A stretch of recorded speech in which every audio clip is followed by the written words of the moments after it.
Hello, hello, hello, and welcome in to Beyond the Den by Bear Claw Media. I am Chris Bolin, joined as always by Ben Schleiger. Ben, how you doing, buddy? Oh, doing good, buddy. We got FCS football around the corner, just a couple days away. Man, it's crazy. We waited all this time. Now we got football back. Yeah, and maybe week zero has always been weird. In a couple years here, I think it's just going to be called week one. Every single Big Sky team playing, all but one playing other Big Sky teams. That's I guess the downside of now having an odd number is poor Idaho State has to go beat up on VMI while the rest of us jump literally right into the season. So maybe there's not that like marquee matchup around the FCS that we normally see. There's a couple decent ones: Central Arkansas, UT Martin, Chattanooga, West Georgia. But I think the lion's share of like the games that are really going to matter this in the FCS this in week zero are in the Big Sky. So if you listen to our bear with us this week, we kind of chatted about this Weber State at UNC game.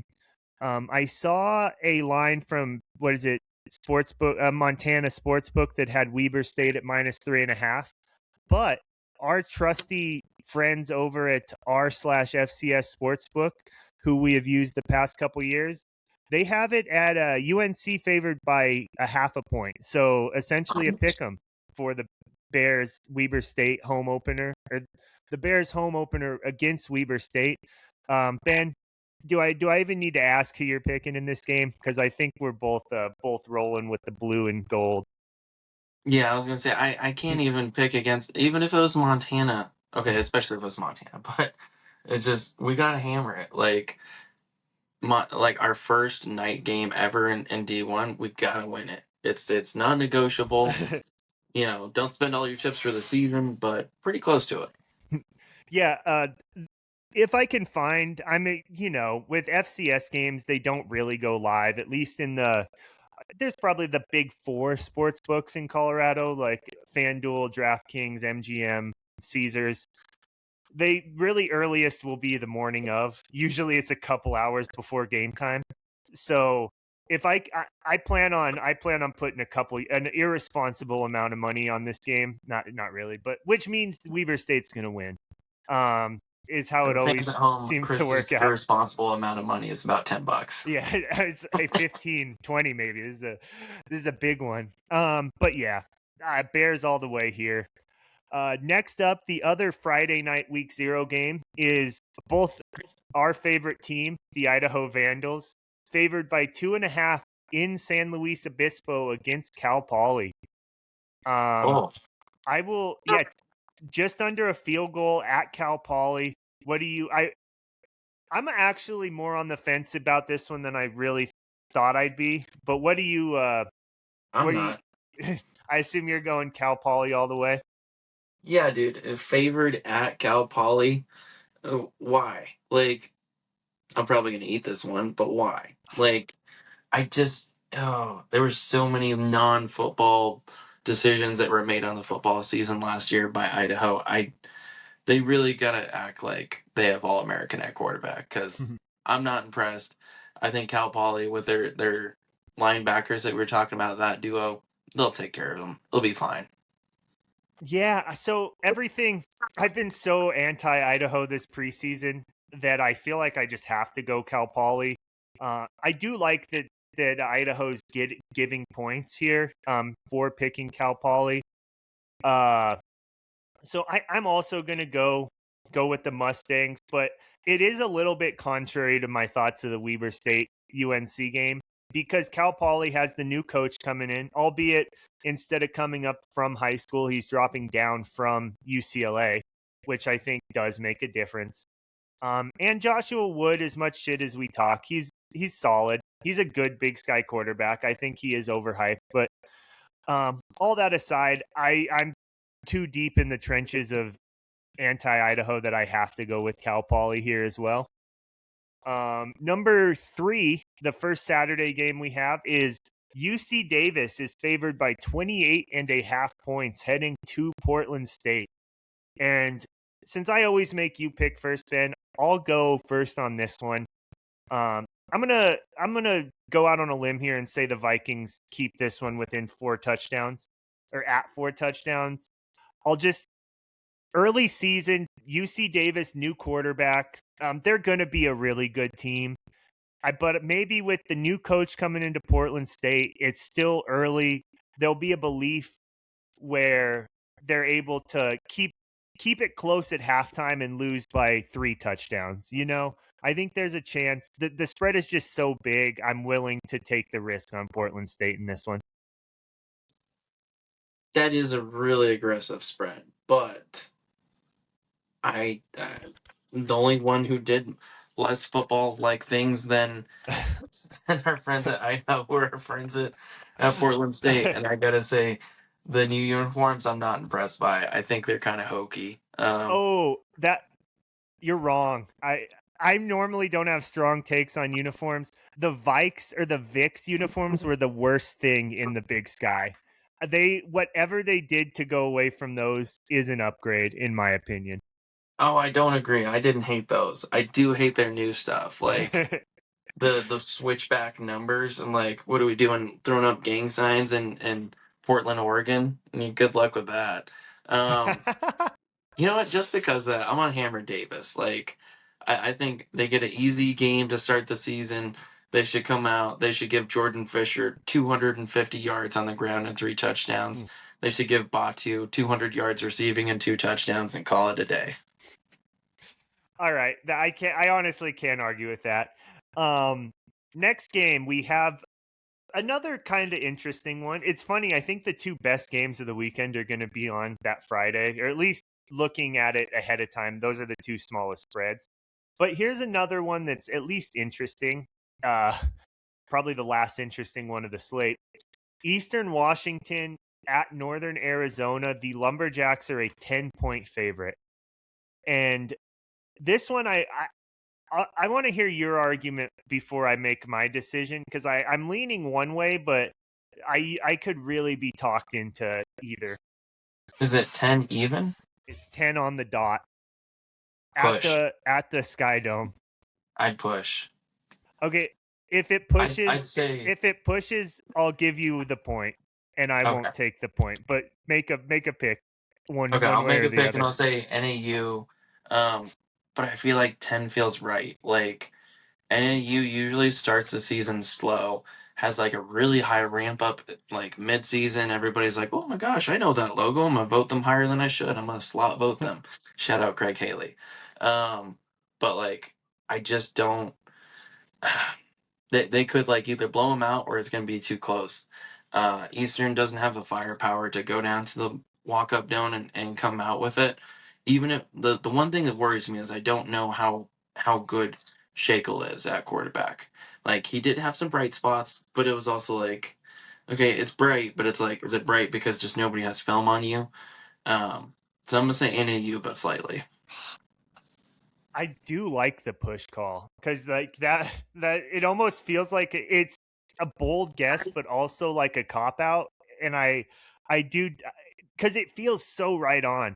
It does. And I had Eastern Washington written down because I do like what they did towards the end of last season. I was lower on them than just about anybody heading into the year. And I think I was proven very correct for the first like 8 weeks of the season. And then something Aaron Best did lit a fire underneath them. And unfortunately, UNC got there and played them after that happened.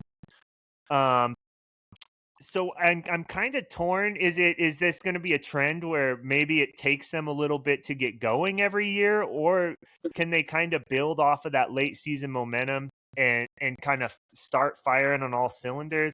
Either way, I think NAU wins. It's the 10 points that really throws me.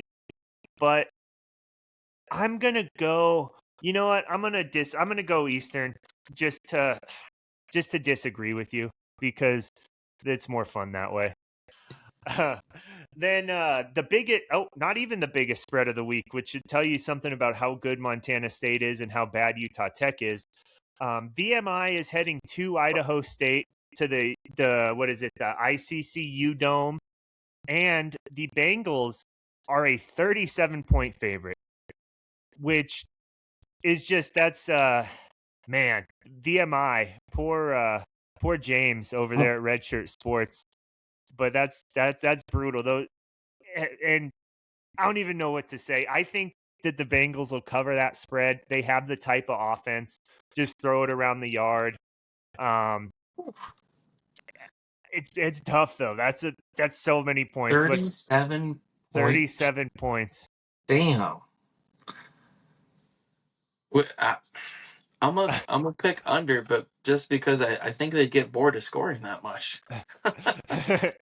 What did VM? I mean, I don't. That's true. Like that's a good, honestly, like a good point. I'm just like that. That's so high to get to, but also like if they're not defending it, what are you gonna do? Not walk in for a touchdown? Yeah, I'm trying to wait. What did VMI go last year? 'Cause VMI I know went they've 1-11, 0-8 in the Southern Conference. Their one win last year was against Ferrum College in where is it at? Ferrum, Virginia. They play Division 3 and they won that game 42-7. So at least they kind of made it. They did what they were supposed to do. Their next closest game was a 28-35 loss to Bucknell and a 21-14 loss to Chattanooga. But they had a 62-0 loss to Mercer sprinkled in there, 48-6 loss to Western Carolina. So I think this says a lot more about what they expect out of VMI, maybe, than Idaho State. Yeah, I was like, that's a crazy game against Chattanooga. Like for it to be that close, I feel that's like I pretty wild. remember that, and it was just like really weird. And I think we held it against Chattanooga for a while, but I think it sounds like we should have held it against Chattanooga. We You should went, have. That was probably on Scott Van Pelt's bad beats. you went VMI on that one, right? Just so I have it written down correctly. Yeah, that is a pretty horrible resume, but I don't feel good about it. But you made a reach pick. I'll make a reach pick. It's just 37. Wow. And okay, so this one's a little closer. I don't think people expect it to be close, but Southern Utah at Montana. The Grizz are favored by 15.5. That's a good one because I feel like Montana at their current form is 2 touchdowns better than Southern Utah. Uh, First game of the season, Montana comes out typically kind of crappy. They've had some crappy non-conferences the last couple of years. Granted, that was against Bobby Hauck, but with a new coach and him being okay, no shit on him, but a position coach that got elevated based on based on good qualities and whatnot. Not no nepo or anything over there. Just you know, For another like first-time head coach, yeah. another first-time head coach. He has race cars in the garage, but it's just like I feel like that's one where Southern Utah could come in, have a little chip on their shoulder, ultimately lose, but still show that they got some shit to them. So I'm gonna go Southern Utah. I don't feel great about it, but at the same time, I'm not sure the new coach is gonna be as. Again, this is purely outside armchair, but I feel like this is gonna be a player led team, and like while they'll still make good choices, they would make even better choices if they had a tenured coach. I feel that. I think my strategy the last couple of years on these pick'ems has been not to overthink it and really just go off of vibes. And vibes are telling me I think I'm 2-0. I think I've won the last 2 years. So vibes are telling me Montana here. I think because of a lot of the things you said, I think there's a lot of excitement around Bobby Kennedy. I think a lot of the fans really like what he's doing. I think that he will get out of the way more than Bobby Hauck did, like being player led. And Fair I enough. think there's going to be, I think they're just going to really want to kind of put their foot on the gas here against Southern Utah. And Southern Utah hasn't played a conference game in a place like Wagriz since probably playing against Montana when they were in the Big Sky. So I'm going to go with the Grizz. 15 and a half, like you said, it feels like the right number. In the last game of the week, if you thought 37 was a big spread, Ben, can I show you 38 and a half, which is what Montana State is favored going into St. George to play Utah Tech. So this is a road game that the Bobcats are favored by, what's that, 5.5 touchdowns in.